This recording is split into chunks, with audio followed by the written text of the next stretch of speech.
Hello guys, good morning. आप लोगों को वेरी वेरी गुड मॉर्निंग।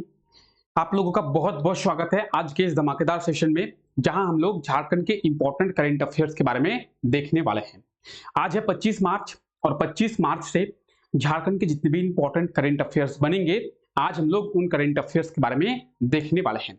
तो जो लोग नए हैं, सबसे पहले उन्हें मैं बता दूं, ये जो क्लास अभी आप देख रहे हैं, ये क्लास डेली सुबह 5 बजे होती है और इस क्लास में हम लोग झारखंड के करंट अफेयर्स के बारे में डिटेल में देखते हैं। यह क्लास झारखंड के सभी एग्जामों के लिए बेनिफिशियल होगा। आप झारखंड के किसी भी एग्जाम का प्रिपरेशन कर रहे हैं, यह क्लास आपके लिए बहुत ही ज्यादा बेनिफिशियल होगा। तो इस क्लास को आप लोग डेली देखें और इस क्लास को अभी आप लोग लास्ट तक देखें। इस क्लास में हम लोग झारखंड के करंट अफेयर्स के बारे में तो देखते ही हैं, साथ ही साथ झारखंड के जीके और झारखंड के स्टैटिक जीके को भी करंट अफेयर्स के साथ रिलेट करते हुए देखते हैं, ताकि आप जो है सभी चीजों को आसानी से समझ सके। ठीक है, चलिए हम अपने क्लास को शुरू करते हैं। एक और बात, ये जो क्लास आज आप देखेंगे, इस क्लास का पूरा कंटेंट, यानी आज हम लोग जो भी करंट अफेयर्स के बारे में जानेंगे और जो भी चीजों के बारे में बात करेंगे, उसका पूरा जो कंटेंट है वो आपको पीडीएफ फॉर्मेट में मिल जाएगा। अब क्वेश्चन ये आता है कि सर पीडीएफ मिलेगा कहां पे? पीडीएफ आपको हमारे टेलीग्राम चैनल पे देखने को मिल जाएगा। टेलीग्राम पे आप लोगों को सभी क्लासेस के पीडीएफ वगैरह मिल जाएंगे, सभी नोटिफिकेशन वगैरह सब मिल जाएंगे। इनफैक्ट झारखंड की वैकेंसी के डिटेल्स भी टेलीग्राम पे आप लोगों को मिल जाएंगे। तो आप लोग टेलीग्राम को जरूर ज्वाइन कर लें। टेलीग्राम को कैसे ज्वाइन करेंगे? तो टेलीग्राम का जो लिंक है वो इस क्लास के नीचे डिस्क्रिप्शन में दिया हुआ है। उस लिंक पे जाके आप जो है टेलीग्राम को आसानी से ज्वाइन कर सकते हैं। तो चलिए हम अपने क्लास को शुरू करते हैं और देखते हैं झारखंड के करंट अफेयर्स के बारे में। क्लास शुरू करने से पहले जो लोग नए हैं वो लोग इस चैनल को सब्सक्राइब जरूर कर दे। जो लोग इस चैनल पे पहली बार विजिट किए हैं वो लोग चैनल को सब्सक्राइब कर दे और बेल आइकन को भी जरूर प्रेस कर दे, ताकि हमारी जो आने वाली क्लासेस होंगी उसके नोटिफिकेशंस भी आप लोगों को मिल पाए। और जो लोग डेली आके क्लास देखते हैं और चैनल को अभी तक सब्सक्राइब नहीं किए हैं, तो उनसे भी मैं रिक्वेस्ट करूंगा कि अभी आप लोग चैनल को सब्सक्राइब जरूर कर दे। ठीक है, चलिए क्लास को शुरू करते हैं और देखते हैं करंट अफेयर्स के बारे में। हमारा सबसे पहला करंट अफेयर है कि हाल ही में झारखंड के किस खिलाड़ी को एशिया का एथलीट्स एम्बेसडर बनाया गया है? आप लोग सबसे पहले क्वेश्चन देखिए, फिर इसके बारे में प्रॉपर अच्छे से बात करेंगे कि झारखंड के किस खिलाड़ी को एशिया का एथलीट्स एम्बेसडर बनाया गया है। आप लोग सलीमा टेटे के बारे में जानते होंगे। जो लोग नए हैं, हो सकता है कि उन लोगों को नहीं पता होगा। जो लोग कंटिन्यू इस क्लास को ले रहे हैं उनको सलीमा टेटे के बारे में पता होगा, क्योंकि इस क्लास में हम लोग झारखंड के सभी खिलाड़ियों के बारे में प्रॉपर अच्छे से डिटेल में बात करते हैं। सलीमा टेटे को पूरे एशिया का एथलीट एम्बेसडर बनाया गया है। अब आप में से बहुत लोगों का क्वेश्चन ये होगा कि सर एशिया का एथलीट एम्बेसडर, इसका क्या मतलब है? तो पूरे एशिया के लिए, ऐसा तो है नहीं कि एशिया बहुत ही छोटा सा एरिया है, पूरे एशिया के लिए सलीमा टेटे एक रोल मॉडल होंगे। ठीक है, अब जो लोग नए हैं उनका क्वेश्चन ये होगा कि सर ये सलीमा टेटे आखिर है क्या, कौन है और किस खेल के खिलाड़ी हैं? तो बात करते हैं सबसे पहले सलीमा टेटे के बारे में, फिर बात करेंगे हम लोग एशिया के एथलीट्स एम्बेसडर के बारे में। सलीमा टेटे झारखंड की इंटरनेशनल लेवल की हॉकी खिलाड़ी है। क्या है? हॉकी खिलाड़ी। यही नहीं, सलीमा टेटे को भारतीय हॉकी टीम का कप्तान भी बनाया जा चुका है और ये भारत के ओर से खेलकर कई अंतरराष्ट्रीय प्रतियोगिताओं में हमारे झारखंड को और भारत को गोल्ड मेडल, ब्रॉन्ज मेडल या फिर सिल्वर मेडल की बात करेंगे तो दिला चुकी है। ठीक है, तो आप लोगों को समझ में आ गया होगा सलीमा टेटे जो है हॉकी खिलाड़ी है। आप लोग बोलेंगे हाँ सर हॉकी खिलाड़ी है, ये समझ में आ गए। एशिया का एथलीट्स एम्बेसडर क्या है? तो पूरे एशिया के लिए सलीमा टेटे जो है एक रोल मॉडल का काम करेंगे। एशिया में भारत है, पाकिस्तान है, चाइना है, बांग्लादेश, नेपाल, भूटान, कई सारे देश आते हैं, श्रीलंका, मालदीव, कई सारे देश आते हैं। तो कई सारे देशों के खिलाड़ियों के लिए ये जो सलीमा टेटे है ये रोल मॉडल का काम करेंगी। ठीक है, सलीमा टेटे इसका बिल्कुल सही आंसर हो गया। तो सब पहला क्वेश्चन दिया था सर कितने सालों के लिए? 2 सालों के लिए। एग्जाम में हो सकता है कि क्वेश्चन ये भी पूछ दिया जाए कि झारखंड की हॉकी खिलाड़ी सलीमा टेटे को कितने वर्षों के लिए एशिया का एथलीट्स एम्बेसडर बनाया गया है? तो 2 सालों के लिए। 25 मार्च 2023 से लेकर 25 मार्च 2025 तक इन्हें एशिया का एथलीट्स एम्बेसडर बनाया गया है। 2 साल के लिए बनाया गया है। ठीक है, 2 साल के लिए बनाया गया है, सभी चीजें यहाँ पे लिखी हुई है।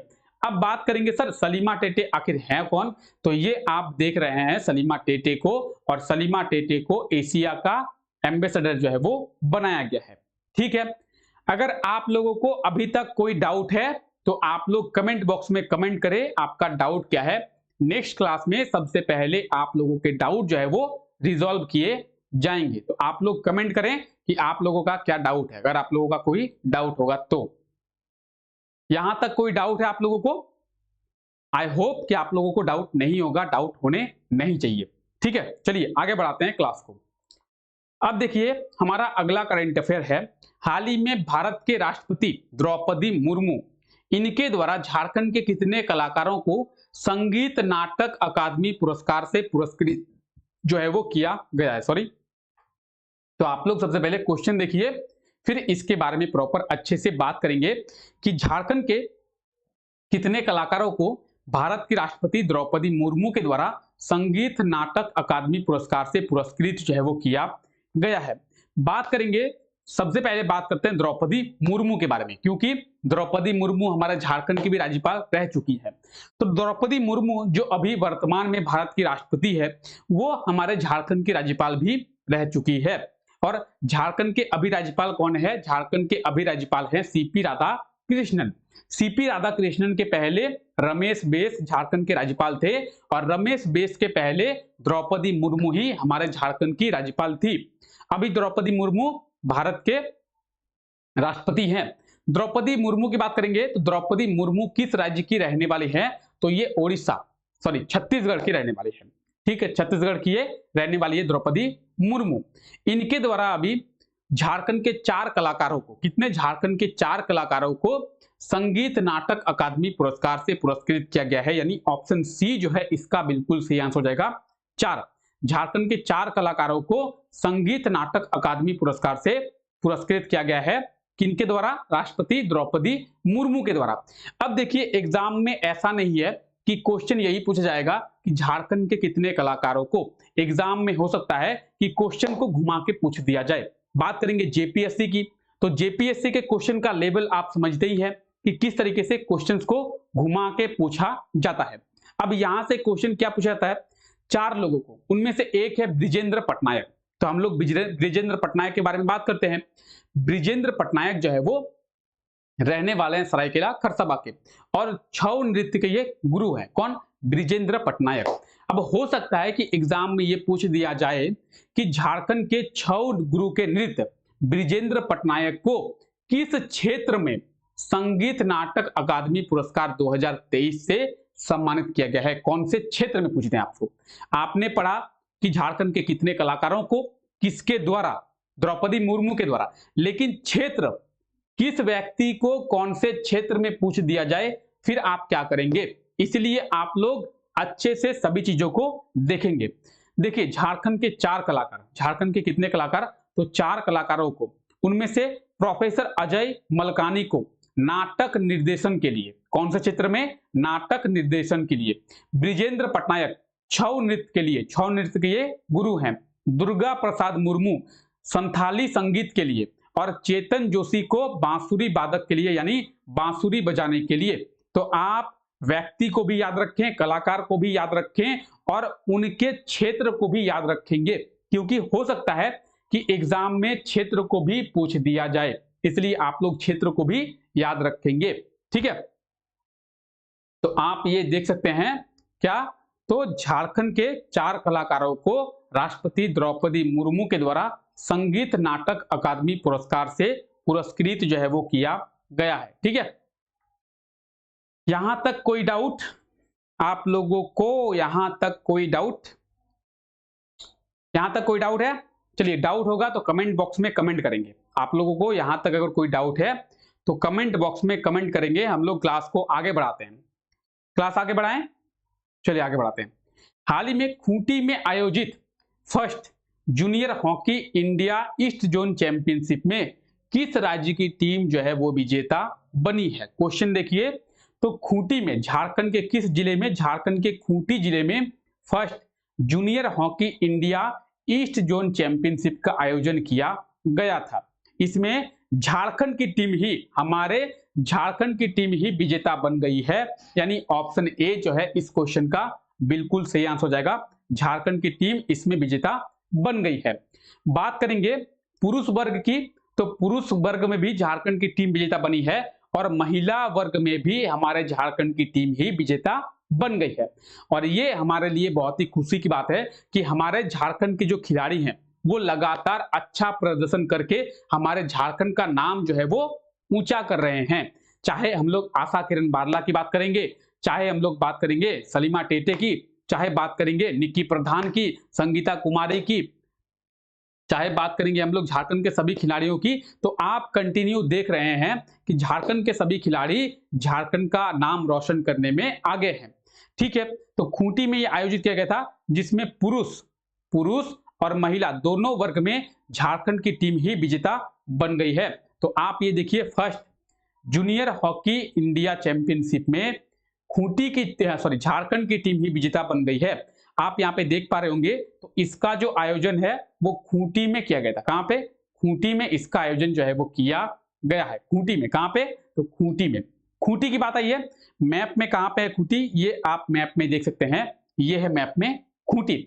खूंटी की बात करेंगे 12 सितंबर 2007। कब? 12 सितंबर 2007 में खूंटी जिले की स्थापना जो है वो की गई थी। अब खूंटी से इंपॉर्टेंट क्वेश्चन क्या बनता है, तो आप यहां पे देख पा रहे हैं खूंटी जो है एक लैंडलॉक डिस्ट्रिक्ट है। लैंडलॉक डिस्ट्रिक्ट कहने का सेंस क्या है? इसको कहने का सेंस है कि खूंटी जो है झारखंड के जिलों के अलावा किसी भी राज्य के साथ अपनी सीमा साझा नहीं करता है, अपनी बाउंड्री को शेयर जो है वो नहीं करता है। आप यहाँ पे देख पा रहे हैं, ये जो है किसी भी राज्य के साथ अपनी बाउंड्री को शेयर नहीं करते हैं। झारखंड के ऐसे दो जिले हैं, एक तो हो गया खूंटी, दूसरा कौन है? तो दूसरा आप यहाँ पे देख पा रहे हैं, दूसरा यहाँ पे है लोहरदग्गा। आप यहाँ पे देखिए, पेन कहाँ गया, ये तो दूसरा है लोहरदग्गा। लोहरदग्गा और खूंटी दो ऐसे जिले हैं जो किसी भी राज्य के साथ अपनी सीमा को साझा नहीं करते हैं, बल्कि ये आपस में झारखंड के जिलों के साथ ही अपनी सीमा को साझा करते हैं। खूंटी के बारे में और क्या इंपॉर्टेंट है, तो खूंटी को मुंडाओं की धरती कहते हैं। क्या कहते हैं? मुंडाओं की धरती। अब आप बोलेंगे सर मुंडाओं की धरती क्यों कहते हैं? क्योंकि जयपाल सिंह मुंडा की बात करेंगे या फिर झारखंड के भगवान बिरसा मुंडा की बात करेंगे, तो दोनों का जन्म ही खूंटी जिले में ही हुआ था। इसीलिए खूंटी को मुंडाओं की धरती के नाम से जाना जाता है। जयपाल सिंह मुंडा की बात करेंगे तो झारखंड के निर्माण में जयपाल सिंह मुंडा का बहुत ही अहम योगदान है, बहुत ही बड़ा योगदान है। ठीक है, जयपाल सिंह मुंडा जो भारतीय हॉकी टीम के कप्तान भी रहे थे, भारतीय हॉकी टीम को गोल्ड मेडल भी दिलाए थे। ठीक है, चलिए आगे बढ़े। डाउट कोई नहीं होगा शायद। चलिए, झारखंड के किस शहर में डबल डेकर एलिवेटेड कॉरिडोर यानी डबल डेकर एलिवेटेड रोड का निर्माण किया जाएगा?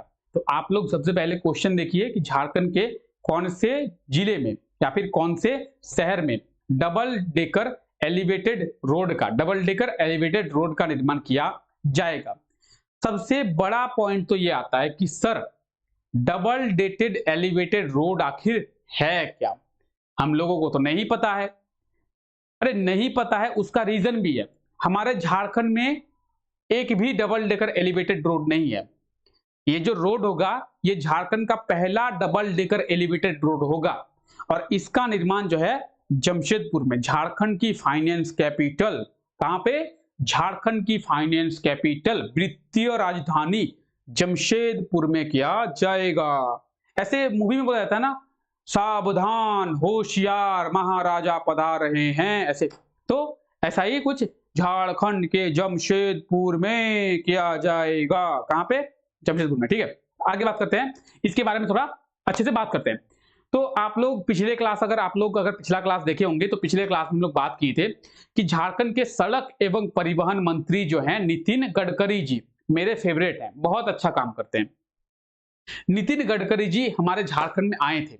अब झारखंड में जब नितिन गडकरी जी आ गए हो और झारखंड में रोड का निर्माण ना हो ऐसा कहीं हो सकता है?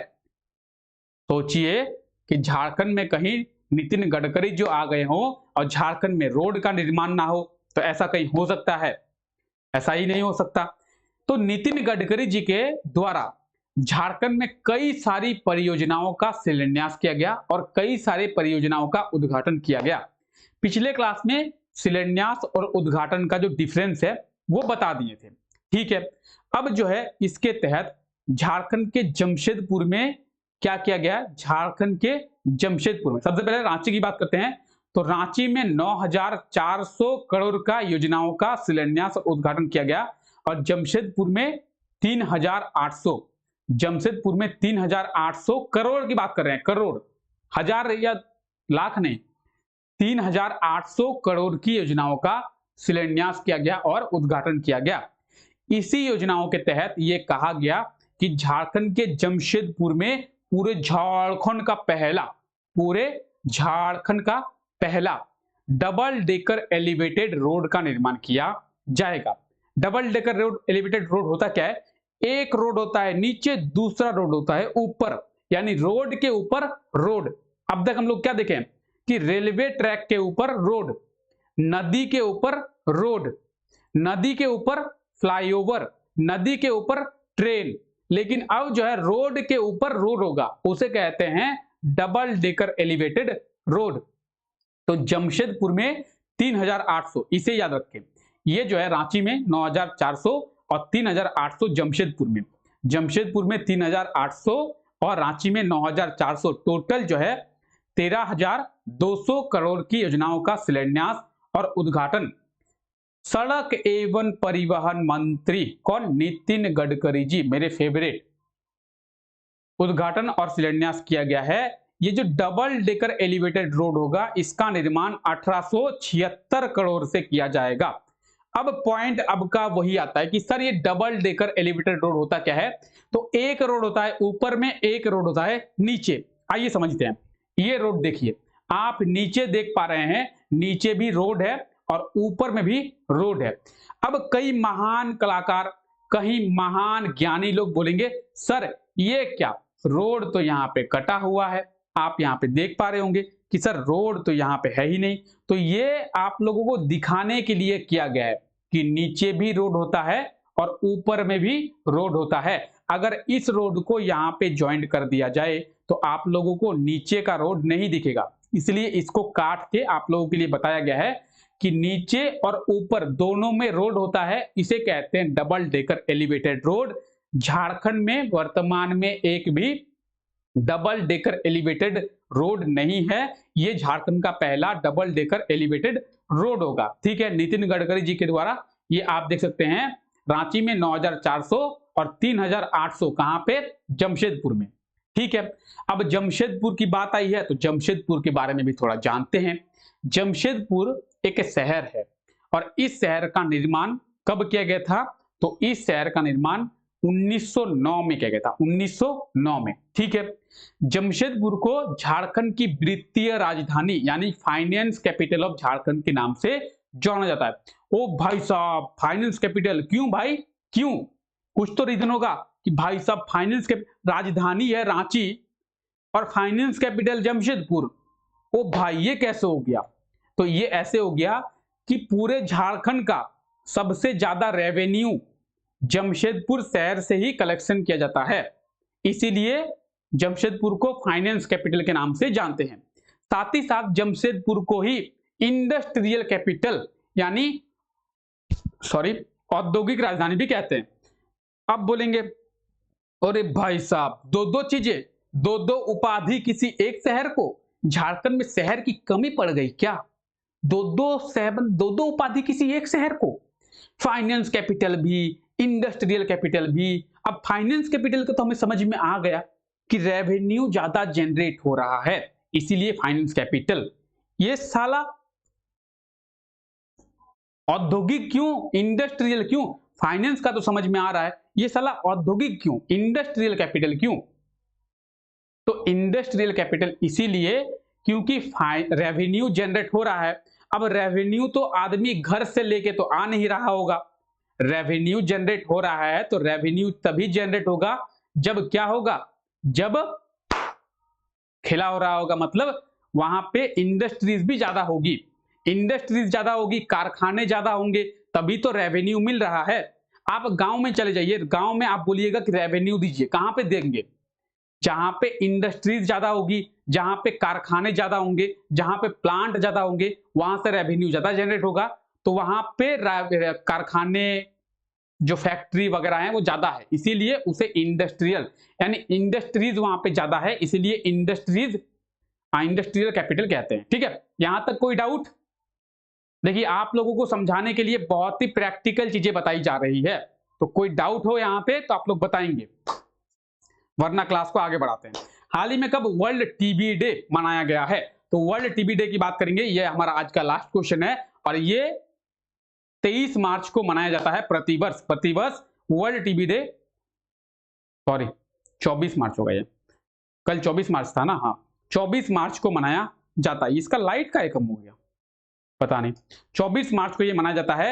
Yes we can end TB, yes we can end TB, ये इस वर्ष का थीम है, वर्ष 2024 का थीम है।